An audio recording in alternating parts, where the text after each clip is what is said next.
The final league contest of the 2009 season is coming to you here on CCSA. Alongside my partner Ray Calcagno, I'm Casey McGuire. The Menlo Knights look to continue a 3-game winning streak as they head to Carlmont to take on the Scots, and we've got it for you here on CCSA. It's been a pretty good run for the Menlo Knights so far, Ray. The offense is starting to click. The defense has stepped up when they needed to, and they look to continue that today. They're 3-1 coming into this league battle. Well, Casey, they have improved. They're going to be receiving too, and they have improved, and that's what you want to do. You want to keep getting better and better each week. So, here in the ninth game of the season, I think that, we should expect them to perform well, both offensively and defensively. And we'll see if what the Carlmont looks like they're going to do a bunch kick here. And they do get the kick away, and it goes into the end zone. So Menlo will start at their own 20-yard line, 1st and 10 for the Knights. And a man in motion on first down for Menlo. Rolling out right, pump fake now, pressure coming, and then throwing it away, it looked like. And it'll bring up 2nd down and 10.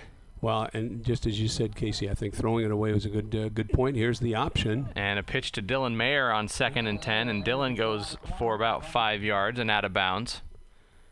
And again, the option has been a good play for Menlo, the Frost-Off team, this whole season. So no sense not running it now. And let's see if they can go ahead and convert here on 3rd down. Man in motion for Menlo is Foster. And the defense was all over that almost turnover, or is it a turnover? It is a turnover. They give it to Carlmont. Right. So an exchange problem there for Menlo. Right. The exchange was mishandled. I don't know whose fault that was, but nice play by Carlmont getting it right in close here. So Menlo's going to need to make a stop right off the bat. And a first down pass on play action is incomplete. And this is what I think we can see, expect to see, Casey, kind of an I formation, some play action passing, and I think they'll also want to run it. That meaning Carlmont. Sky Reagan goes in motion, and the pitch on 2nd down. And Menlo's defense is all over it as Jesse Gifford was the ball carrier for the Scots. Well, nice job here because it looks like they may get the corner, and instead Menlo comes over, stops the quick toss, and sets up a 3rd and long. So 2 good defensive plays right there. Let's see if they can get a 3rd, maybe force a field goal after or something like that. Rolling out left, throwing, and that was incomplete off the hands of the intended receiver, and it was going to be open had that pass been completed, but it falls incomplete. So this is interesting. I think we'll either, depending on the type of kicker they have, we may see a field goal, and it is a field goal attempt here on 4th down. 3 nice defensive plays there by Menlo. It'll be a 38-yard field goal attempt as it's a low line drive kick that looks good, and it is good. So it didn't have much height to it, but it was effective. It splits the uprights, and Carlmont is on the board. It's 3-0. Well, in a way, I think that Menlo kind of dodged a bullet here, giving up the ball right near their own end zone, but good defense there, which prevented a score. Again, this bunch kick, you can usually get a pretty good return if they can go ahead and get started because the defense has to spread out. Dylan Mayer, the return man this time for Menlo, trying to break free of an ankle tackle. He'll go down near the 30-yard line. A flag comes in late on this play, and we will await the penalty marker as Dylan picked up good yardage on the return. Well, it is interesting, though, to have that bunch kick, meaning that you don't spread out, and then you kick deep and have people try to get to the outside lanes. You have to run a little bit further, a little bit different type of return. But they've done it twice now, so I guess they feel very comfortable with it. Okay, looks like a personal foul against Carlmont, so that's going to help aid Menlo. They're going to move the ball up, so they've got a much better field position. 1st and 10 for the Knights at the 45-yard line as they look to get on the board offensively. They had jumped out to a very quick lead last week as that pass is incomplete through the hands of Richard Harris. Well, and what Carlmont is running is kind of a 5-man front here and just the 1 linebacker. So normally you'd run a 6-1, but okay, now this looks like a little more standard defense. And there was a late flag, a holding penalty came in, it looked like, on Menlo, so that's backed them up 10 yards. And the pitch on 1st down and long goes to Mayer, and Dylan turns the corner and picks up 5, but it'll be 2nd and long. Well, and he is able to get around the corner. We talked about that before in some previous games, and also when Carlmont ran the pitch. But because of the penalty, now it brings up a 2nd and long. So we'll see if they can go ahead and convert here. Passing out to the left, and that is complete as he hit a player in stride. That was Max Coleman, and Max has a nice reception. Well, it's a good throw, and there was good pressure on him. So nice catch by Max. Good, the ball thrown right where it needed to be, but still brings up a 3rd and about 5. Shotgun for Menlo. Pass out left again to Coleman. That's incomplete. Almost intercepted by number 6, Andrew Morrow, but it'll bring up 4th and 5. Well, and the Scots had pretty good defensive pressure, so we'll see. I think they're rushing a little more than Menlo had anticipated, at least initially. So a nice punt here. Nice high spiraling punt, and it's going to take a Menlo bounce. Inside the 10 for Carlmont to start 1st and 10. Already up in the ballgame 3-0. We are just underway here from Carlmont, and a battle of the 2 best teams in the league this season for the 2009 league play, as that run play up the middle is good for about a yard. Well, that's a single back in the backfield, and in this case, no option, nothing else, just a run right up the middle, and a nice defense. So Menlo has played good defense in these first 4 plays. Here's a play-action pass, or a roll, I guess. He didn't play action. Pressure's coming. He gets the pass away, and it's intercepted. Picked off by number 20, Nick Schultz. And so Menlo has a turnover deep in Carlmont territory as they pick that one off. Well, excellent field position here when you get the turnover. And it's, overthrown. I think that the intended receiver there was running a little bit shorter route. So Menlo has excellent field position to see if they can capitalize here. That was the option. They pitch it to Mayer on 1st and 10, and he has a couple of yards. This is going to come back, it looked like, as a possible block in the back. Well, the flag was thrown right near the line of scrimmage, so I think it's going to be, unfortunately, against Menlo, and it is. So that's going to bring up about a 1st and 20, depending on where the penalty flag went down, because it's a spot foul. So Menlo, which had very good field position and had a pretty good play here, is now going to have to make much more yardage. So it is 2nd and about 20. Shotgun for Menlo. And they'll throw it on 1st and long, and it's incomplete. Intended again for Coleman on the near side. Well, it looks like they want to throw the ball to the right side here, Casey, and in this case a little bit too far but at least gives them another couple of downs to go ahead and make this yardage. Quick screen. Give it to Mayer over the middle. He's got good blocking out in front. He's to the 20, 15, 10. He's going to go into the end zone for a touchdown, Menlo. A very nicely executed play by the Menlo Knights that time, Ray, as they went for the screen pass right down the middle, and we've seen this on the varsity level all year long.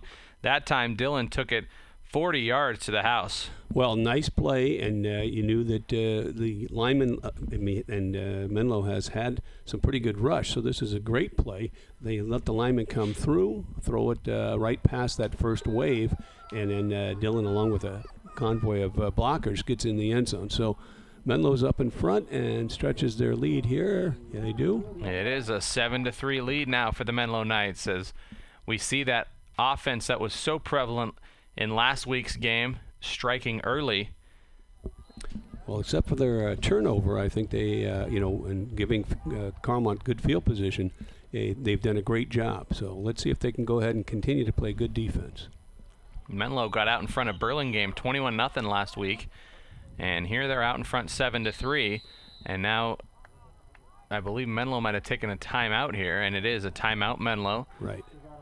So 1st and 10 as a kick went out of bounds. 1st and 10 at the 35 of the Scots. I formation and a man in motion for Carlmont, and they pitch it on 1st down. Menlo's D is right there, however, and not much room to run for Carlmont, as Menlo did a nice job stretching that play out.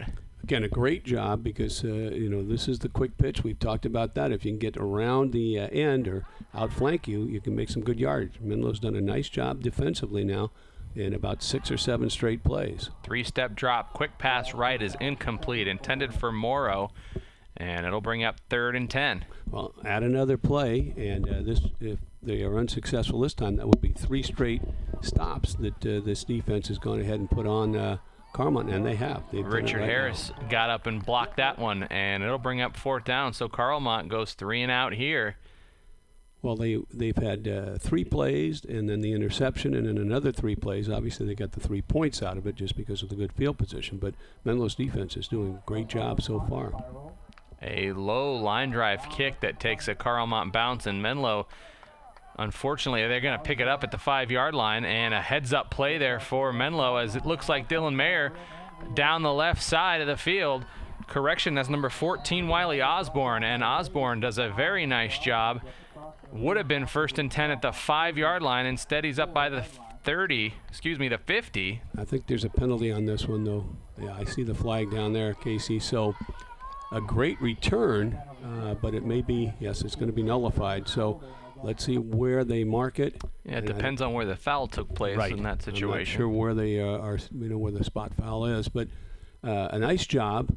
Unfortunately, I don't know that the the block in the back may have helped him, but good heads-up play here, grabbing the ball, and as you mentioned, it would have been deep near their own end zone, and instead he runs it back, probably to the 40, but we'll see where that foul. Well, he went out of bounds actually, is back there as well. Don't know if that was called.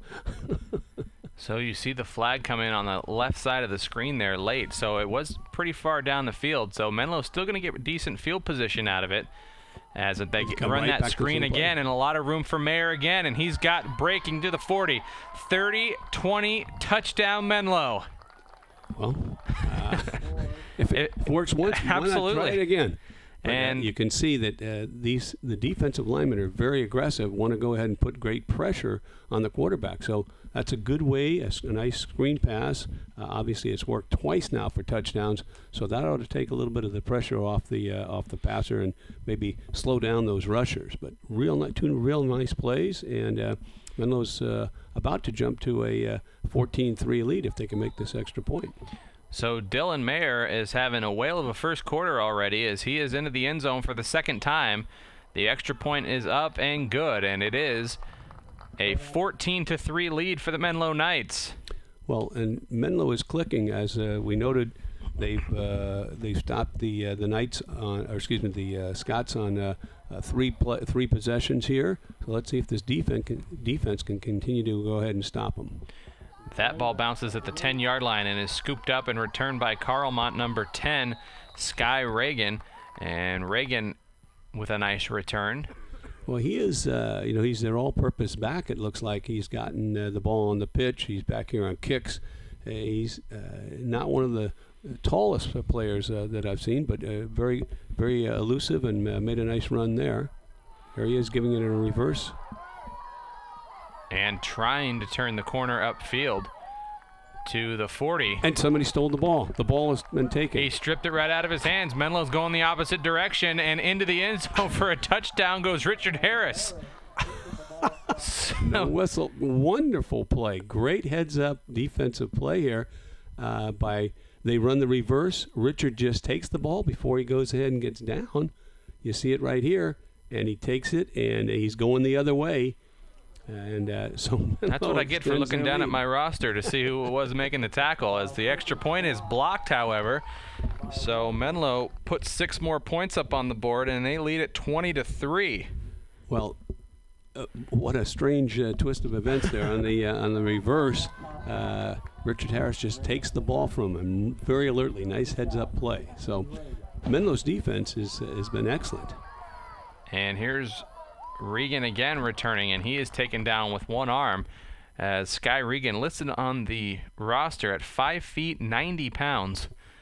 If I'm Regan, I'm asking the coach to just bump that up to at least 100, because there's a couple other kids that have 100 on the roster. Well, he's back there again returning the punts and was in the backfield, and looks like he's the I-back again. So Menlo's defense has been outstanding, and here they give up about an 8-9 yard gain, but let's assume something good is going to happen, Casey. They give it to the fullback that time. That's Joe LaSala, and Joe picks up about 6. Make it 7th. 2nd down and 3. Quick drop and a pass to Regan out of the backfield, and he's got a first down, a little bit more. Outstretched Richard Harris that time, and he's got it near midfield. Well, that was a lateral, as we've talked about before, but because it goes as a completed pass here, and this is their first down. We talked about maybe getting to the outside, and in this case, they certainly get on the outside. So you can do it with a pitch, you can do it with the option, you can do it in a lot of different ways. Here they elected to do it with a pass. Now they're pitching the ball. They give it to Regan again, and he is hit and wrapped up and dropped at the 45-yard line. The sideline for Carlmont looked like they wanted a face mask penalty, but none is called. No, and this is, I think this is going to be about a 3-yard loss, so it's going to bring up second about, well, they mark it as about a 2-yard loss. So give it to La Sala again. Nice job, I think, again, by the middle of the Menlo defense. They play the whistle, so they stack them up, and it's going to be 3rd and long. And Carlmont has not had much success on 3rd and long so far in this game. So Menlo, for all intents and purposes, has them right where they want them in this situation. So we'll call it 3rd and 10. Passing situation. Play action. They pass it over the middle, and it's incomplete. Intended for the tight end. And it's going to drop down. Almost made the completion. Almost got leveled as well. Well, and it's a tip ball, so sometimes you can go ahead and grab those. Here's a punt.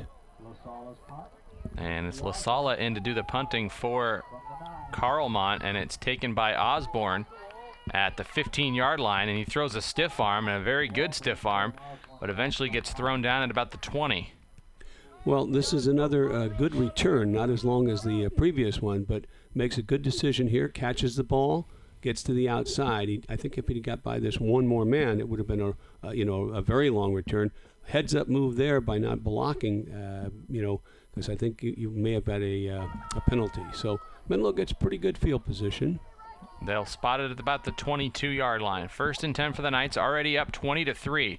Rolling out right, throwing on the run. That's complete to Dylan Mayer, and Dylan breaks free initially, and he picks up about 5, but the first play in a while in which Dylan Mayer hasn't gone for a touchdown. I was going to say that wasn't really the screen. We needed to come back to the screen, and he probably would have gone for a touch. No, I think, Carlmont, my guess is that they're going to go ahead and probably put a player on that fullback screen and try to stop that play in the future.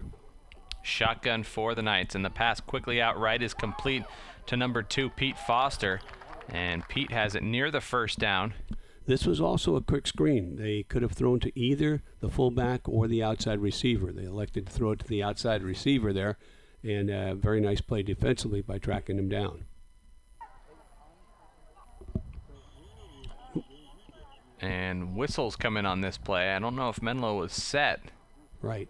I think that there's a penalty against Menlo for not being, procedure penalty, which is good because it didn't seem like they had the snap. So they'll take the procedure and try to go ahead and convert here. So it's 1st and 15 and another flag.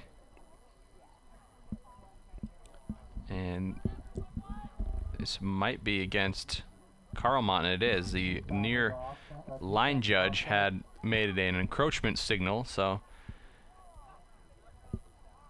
should be the final play now of this first quarter as a pass is complete on the right side. Another big gain for Menlo to number 86, Will Miller, and that'll move the chains for the Knights.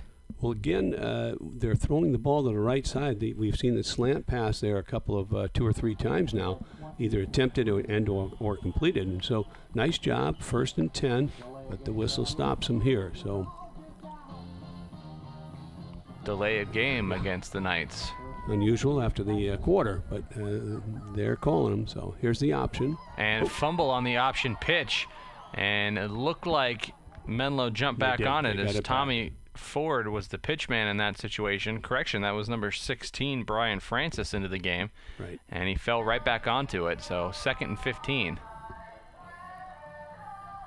Well, the option was a good play earlier, so. Here's Tommy Ford back in the game, pumps once, now rolling out right, throwing complete to a man on the sidelines, but he's out of bounds. And it looks like there's another flag down. So this is, I think, well, if it's against Menlo, it's probably going to be declined. But we'll wait and see what the call is. But it was a good catch. And a penalty against Menlo. Illegal participation, I think that is. They didn't call that on the guy who caught it on the I hope sidelines, not. I hope. It's a halfback pass, I think. Yes, it is. And it's Max Parker throwing it downfield, and he's got a man complete down to the 35-yard line as he hit Richard Harris. Well, a nice play, but covered right immediately as Richard catches the ball. There's a defensive back who knew he couldn't, go up and intercept, so he just kind of cut Richard down at the legs there. So, first down. And they pitch it on first down to Max Parker, and Max tried to turn the corner, but he could not. It'll be strung out, might have lost a yard. Well, the defenses, the Scots go ahead and defense the quick pitch a little bit better this time. And go ahead and make the tackle. So it's going to be second down. And they give it to Dylan Mayer. And Dylan tries the right side this time. Throws another stiff arm, makes another guy miss. Cuts it back at the 25, down to the 20-yard line. Dylan Mayer continues to have a huge first half as he picks up a first down for the Knights. Well, hard running, and he has gotten better each week. And as you mentioned, he's able to use either a stiff arm or use his arm to ward off players. So good running and pretty good blocking up front. Let's see if Menlo can go ahead and capitalize and get another score. They hand it off on 1st and 10 to Foster, and Pete tries to get free, but he's eventually dragged down by Connor Swanson. Well, that's that wingback trap, only it goes a little bit wider this time. Usually they run it inside the tackle. This time it was around the end. And, just a little bit of gain, but kind of keeps that defense honest. Second down, and they pass it back to the left, and room to run to the outside and into the end zone for a touchdown goes Max Coleman. And Menlo continues to pile up the points here in the first half. It's 26-3. Well, nice pass, nice catch, and then, kind of knows where the end zone is. He runs inside and then back out and makes the defensive man miss him. And now with the extra point, we've got I think that Menlo has scored here on about 4 of their 5 possessions. And they have tacked on the extra point to make it a 27-3 ball game, a 24-point lead for the Menlo Knights here not even midway through the second quarter.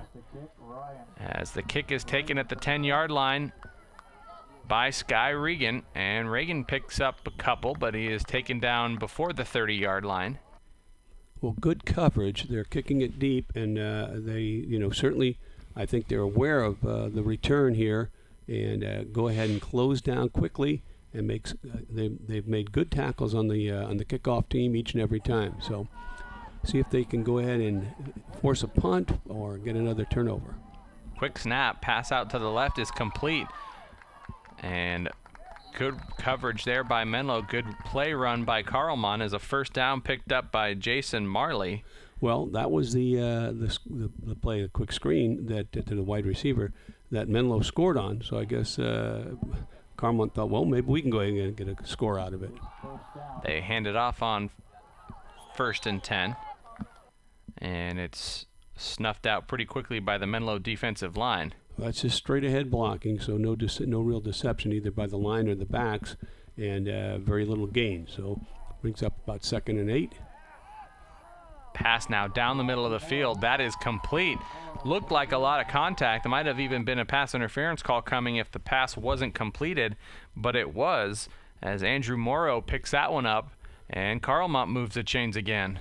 Well, that was a play action, and then the receiver screened off the defender. So, and on this first down, just a straight ahead run and very good closing speed by the defense here. So nice job on that first down play. 2nd and 10. Quick drop, pass out left, tipped up, incomplete. Intended for Reagan, and it'll bring up 3rd down. Well, it looks like Carlmont has gone to the quick either 1 or 3-step passing game here. And now they do about a 5. And it's complete again. This time it's quickly taken down by Will Miller. And it'll bring up 4th down here, and Carlmont is in danger of letting this one get real out of hand, as they will punt it away and hope the defense can start stopping Menlo. A low line drive kick that bounces at the 10, going towards the goal line and is into the end zone for a touchback. And Menlo will start at the 20. Already up 27-3. And a handoff on first down. Flag is thrown, however. Set, yeah. So it's going to be 1st and 15 at the 15. Quick pass out left, to the right, and that is behind Will Miller. And it'll bring up 2nd and 15. Well, on the, since there was a penalty, they're going ahead and trying to get that yardage back. Let's see if they run the option. And ooh. Not much there on the option. Well covered. For Francis. Not only by one defender, but by two. But a wise move not to go ahead and pitch the ball. So 3rd and long. Deep drop, pass down the right side, and it is complete. It is complete. Caught by Will Miller on the far side of the field. From here we weren't sure, but it just a nice pass because it's dropped right in where the defensive man cannot get it. And I think that was maybe a one-handed catch there by Will. Nice play. So it's 1st and 10. Menlo moves the chains. They pitch it on 1st and 10 to Max Parker. Flag thrown as Parker was a shoestring tackle away from breaking that one, but this one's coming back. A hold against the Knights. Well, and on that quick pitch, they got the outside and, maybe could have, certainly a first down yardage here and maybe a long gainer, but all for naught because it's coming back and it's going to, put Menlo in a 1st and about 15, let's call it. Foster goes in motion, and they'll pass it out to the left, and that's complete to Ryan Carl. Ryan picks up a couple. Well, that was a quick screen again, and the defensive back was playing a tight man coverage, so he makes the tackle for just a small gain. 2nd down and 12. Pass down the left side, just out of the outstretched hand of Connor Stasny. Well, good idea because, again, they were playing so tight. Once the receiver breaks past the corner, if they could have completed that one, it would have been a nice gain. 3 receivers to the right, and they tried to pitch it to Max Parker, but he was running out of real estate, ended up having to pass it to him, and either way, it's going to go for about a loss of a yard on the screen attempt. Right. That was another screen, and this time Carlmont, as we mentioned, I think it's put somebody on the back. So it's a completion, but very little yardage. Carlmont took a timeout there to stop the clock. And that's going to take a very nice Menlo bounce down inside the 20-yard line to the 17. So Carlmont will have to travel a long distance and just over a minute and a half to go in this first half. Trailing 27-3. And they fake the handoff.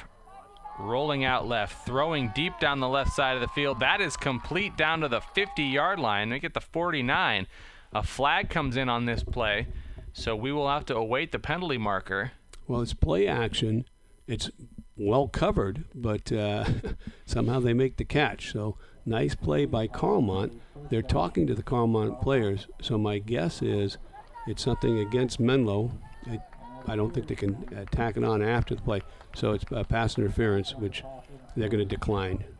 So 1st and 10 for Carlmont. Pressure's coming. Quarterback throws it away. That should have been a intentional grounding. Where's the receiver? And the officials talking about it. And it looks like a call is forthcoming. Right. Well, there's just no receiver there, so. Yeah. And it is an intentional grounding, and she's extremely happy about it looked like. Well, I got the right call. All right. So this is. It's also a loss of down for Carlmont.